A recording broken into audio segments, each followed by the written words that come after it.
What's up, guys? What's up, guys? I don't got the energy for it right now. You guys know why I'm here. Shout out to my fresh cut, by the way. Though I know you guys see that. I had to get some stuff cleaned up, but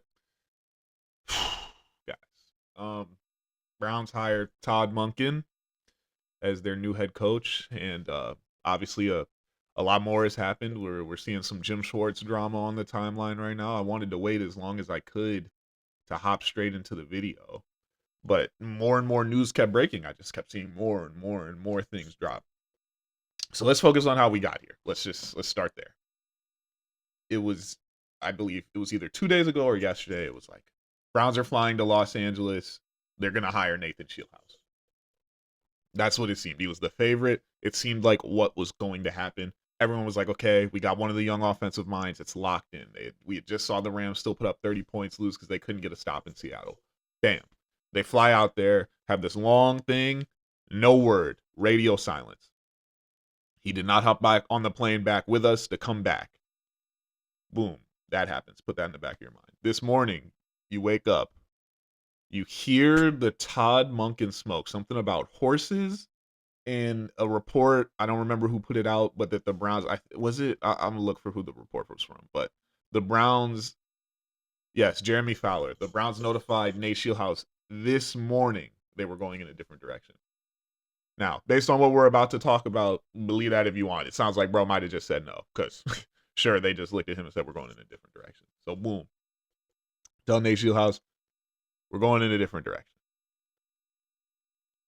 This morning, we hear the news that Todd Monken has been named the head coach.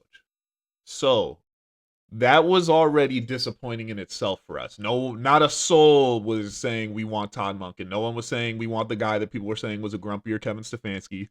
Nobody was saying they wanted the guy that had problems with Lamar Jackson, and that was the reason that he was ultimately fired and why John Harbaugh was fired. No one wanted the guy. We all assumed he was going to New York with Harbaugh. But we should have known that since he hadn't accepted that job yet with Harbaugh, that he actually had a serious chance at becoming the head coach here. But see, as in true Browns fashion, it couldn't just be that disappointing hire because the drama has to come with it next.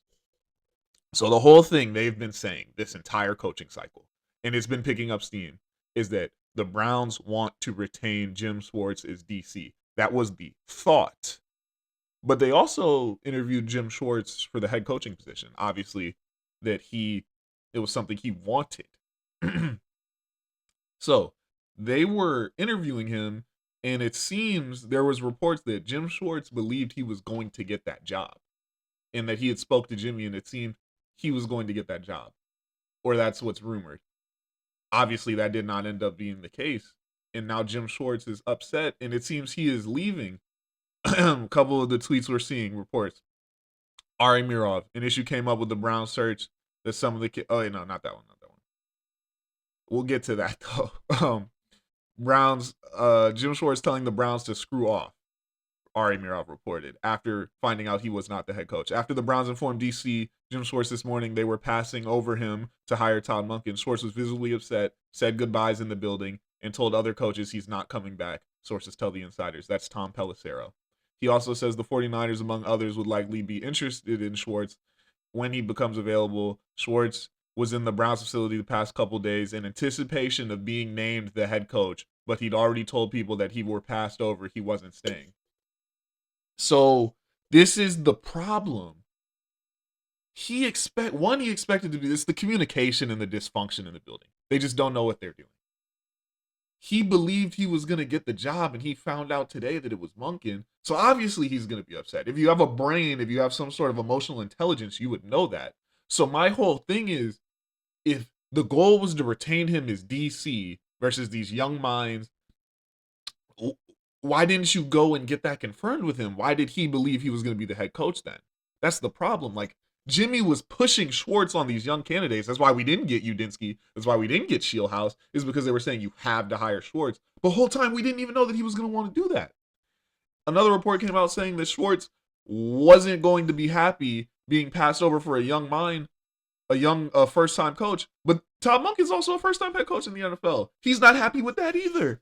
Like, I think Jimmy just assumed that Jim was going to be okay with that, and that's simply not the case. It simply just was not the case. You are like, there's so much with this today.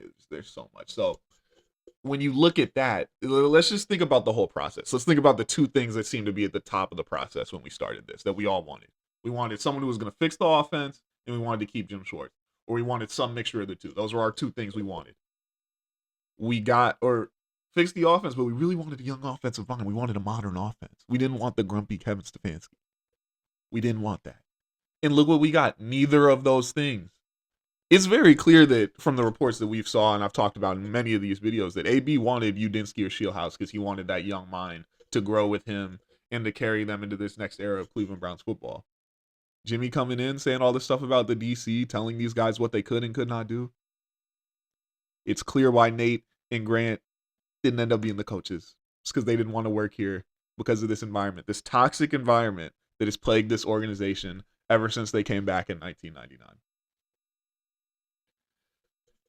So they do Jim Schwartz wrong, or the misinformation, whatever you want to say. It's a clear gap of communication, or Jimmy trying to sell too many people the same things in the building that was going on. It was clear that Andrew had his guys. It's clear Jimmy had his guys. Monken's his guy, I suppose. And we'll talk more about Monken after this, but I got to get this off my chest.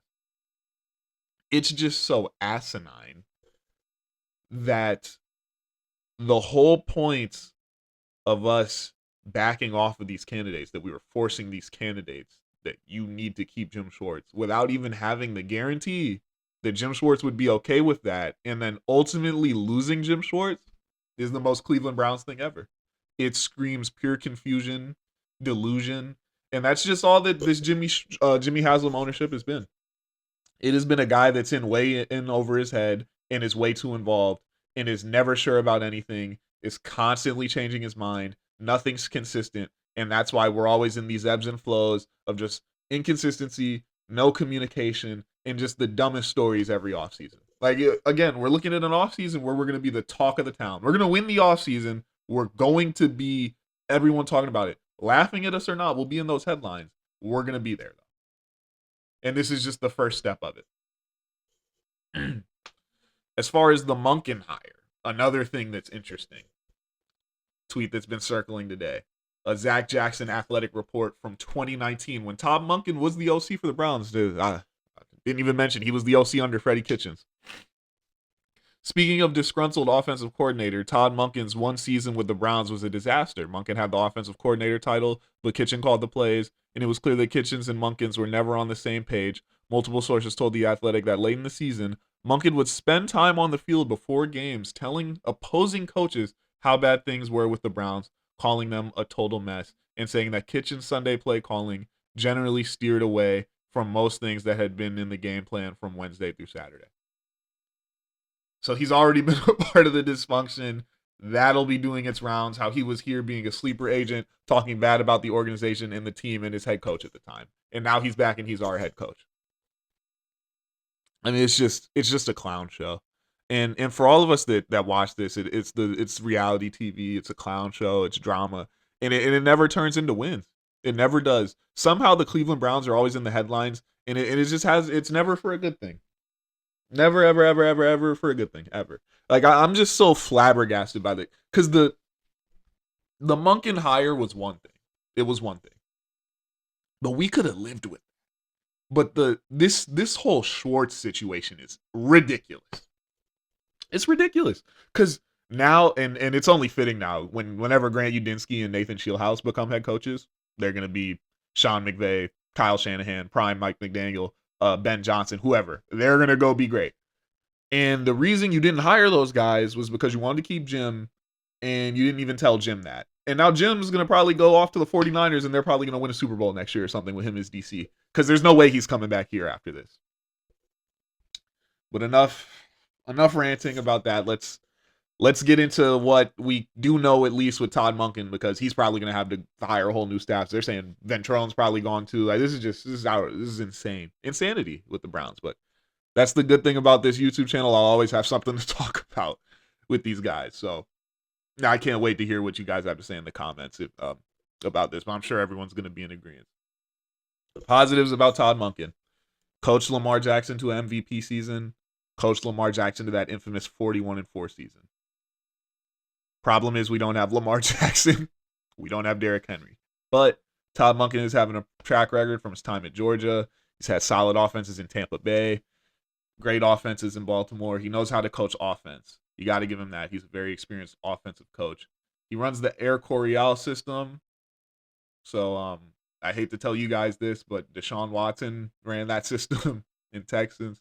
So we may be seeing Deshaun Watson in the mix. And that was the thing. Jimmy Haslam and Andrew Berry released statements.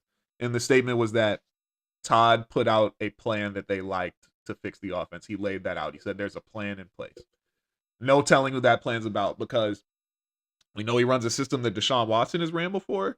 And we know that last year the Ravens had interest in drafting Shedeur Sanders, but he didn't want to sit behind Lamar.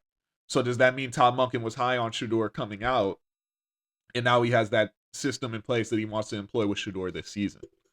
All things we're going to have to look for. He fits the stern leader mold as far as his personality. Another thing people were saying is we wanted to change the pace from Kevin Stefanski. We wanted men in the room, leaders in the room. Todd Monken's very straightforward, very stern. We know that. He hasn't been a head coach of an NFL team before, so we'll see how much he leads men. But we do know his personality type is slightly different than Stefanski's in being more stern.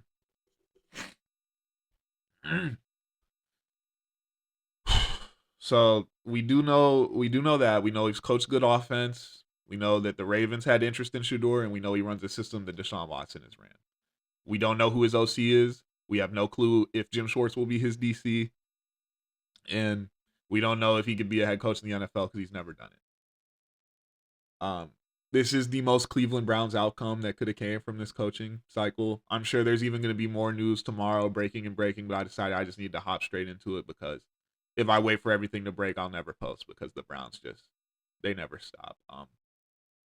Ultimately, a disappointing end to the search. I personally wanted to see a young mind, and if I didn't see that young mind, I just wanted to see Jim Schwartz get promoted, and now he's going to be leaving. So Lord only knows what the players like Myles Garrett and Denzel Ward on that defense are going to be thinking. Because imagine they bring in a new DC, like all those guys just had career years: Schlesinger, Garrett, Ward, Devin Bush, who was new this year, Grant Delpit, all those guys. So the turmoil in the Browns building, I'm sure there's a lot of disgruntled players on that defense, and that was something we were planning on not having to touch because of where they had gotten this year. But I digress. Let me know in the comments again what you guys are thinking. I'd love to talk to you guys down there. Always love responding to people in the comments. As always, you can follow me on Instagram, TikTok. About to pop that up on the screen right now. And of course, have a blessed day, guys, and I'll catch you guys next time.